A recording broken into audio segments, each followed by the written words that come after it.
On concerns about these systems. I mean, that's what these individuals are entrusted to. We hope that we are making the case that the people in positions of power are listening, and if not, you can be sure we're still here and we're not going away. So without further ado, Professor Candice Hoke.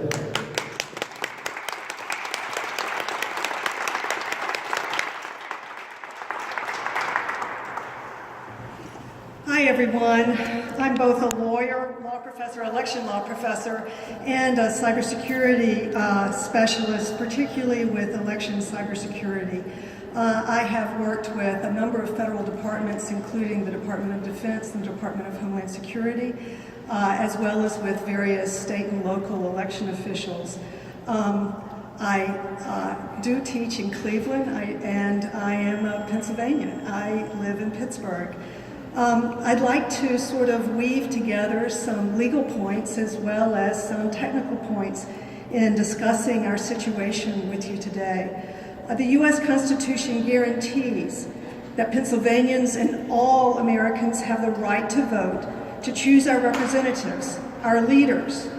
But less well known is that the federally guaranteed right to vote includes the right to have our votes accurately recorded, aggregated, tallied, and reported.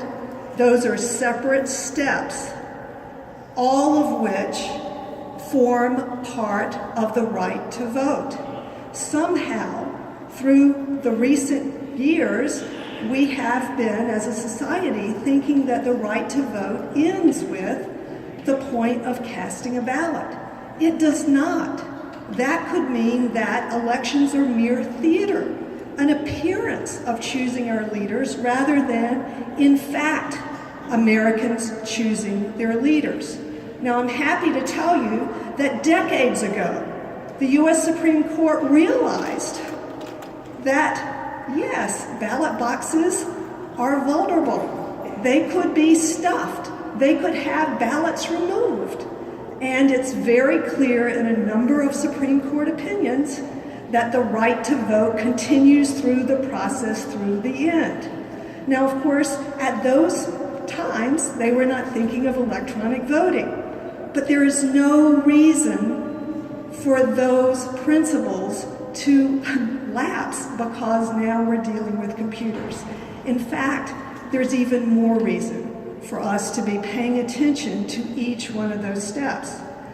So once we realize that the right to vote has all of these components, then it's incumbent upon those who operate elections and the law for Pennsylvania as well as other states to create processes to ensure that each and every step is properly protected and can be proved.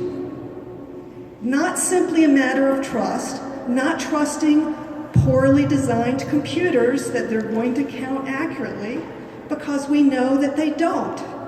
And this is part of the sort of misconception about computers. When the country moved to electronic voting in the wake of the Florida 2000 disaster, the thought was that we would remove human error from the whole system and we would have these impartial, perfect computers receiving votes, able to compute them, no sort of bias involved, and then out would come these perfect results. And then we could all say, hooray, nobody was able to pre-punch ballot cards or hide ballots or any of the other kinds of mischief that had occurred previously.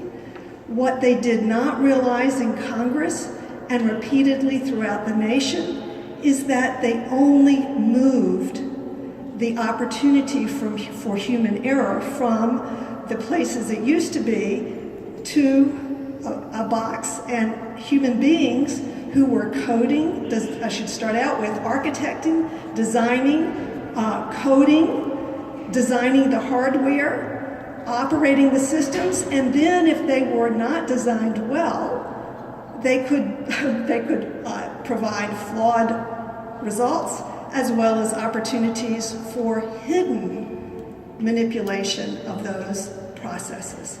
And indeed, we have plenty of proof. We've had definitive scientific studies since 2007. 2007, the California Secretary of State convened the first of these wonderful studies. I'm happy that I was invited to work on the debug portion of that, and it involved preeminent computer scientists throughout the nation who had voting systems expertise. These reports were published. They're still on the California Secretary of State's website, and Pennsylvania uses some components, although of the same systems, only California at least had a voter-verified paper trail on the DREs they were using, whereas Pennsylvania has never. So, although some flaws can be corrected or at least controlled by having a verified paper trail, Pennsylvania does not. So the California Secretary of State's voting system studies that documented flaw after flaw after flaw in these machines were published, and it led to the California Secretary of State decertifying several systems, and it had an impact in some places, not in Pennsylvania. The Ohio Secretary of State also convened a voting system study, which, by the way, was led by a preeminent computer security scientist from Penn State. These were also published. This is the Everest study. Again, voter-verified paper trail required in Ohio, so again, the systems were more secure in that they had at least some ability to check on the innards of the system, the hidden components. Again, Pennsylvania did not respond to these definitive studies. So what has happened? Pennsylvania still does not have evidence-based elections. Arguably, it means that Pennsylvanians' rights to vote are being injured. They're certainly in doubt because we have no ability to check on each of those component processes that form the right to vote. Now, keep in mind as well that the election officials, as has been said here in a variety of ways, they are not the enemies here. The vendors who have repeatedly filled our election officials with false information and the public, saying that these systems are secure, that they are not vulnerable to hacking, that they are counting accurately, and by the way, in normal processes, some of these systems are so poorly constructed, they miscount. You've got to check, and that means you need to have, and the best form of voting today is a voter marked paper ballot that is scanned, but then, because it's a computer reading that ballot, it will be audited according to scientifically sound auditing practices, routinely. And I would urge that the Commonwealth follow what we did in Cuyahoga County. We had a disastrous 2004 election in lots of ways, but 2006 was even worse. In Cuyahoga County, every single technical and managerial system failed. I was placed on the investigatory committee, and there were all sorts of fears that if we told the truth about what happened, that voters would no longer participate. And I insisted that we were going to tell the entire truth about, as far as we could get in 2006, before any of these studies, tell the entire truth about everything, and also convene public hearings to hear from voters.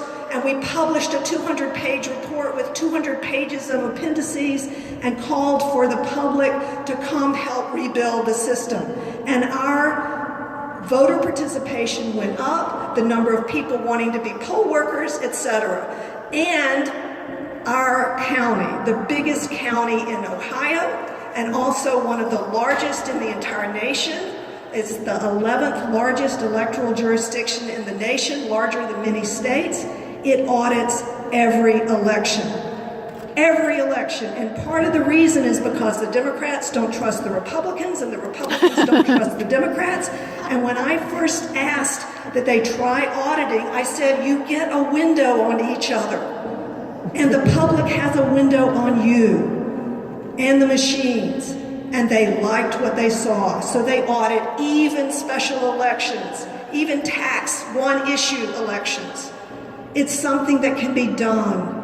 And it's something that we deserve to have. So, if we do not set up appropriate processes for checking on our machines, because of the security vulnerabilities that we know, we are basically placing a neon sign above Pennsylvania elections saying, hackers, come play here.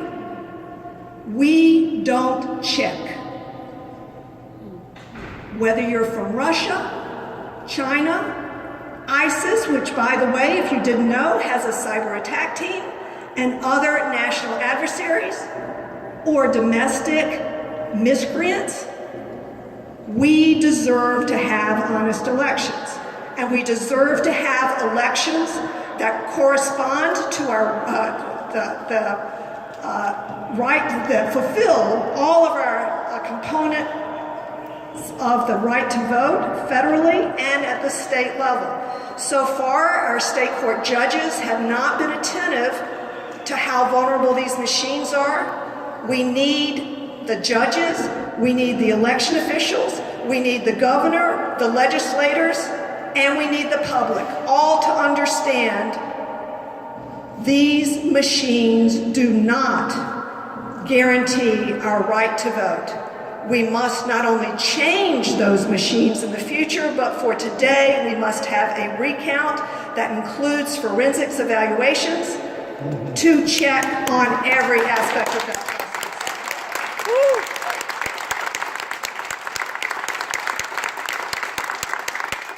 So I would just leave you with the thought that Pennsylvania is the birthplace of liberty.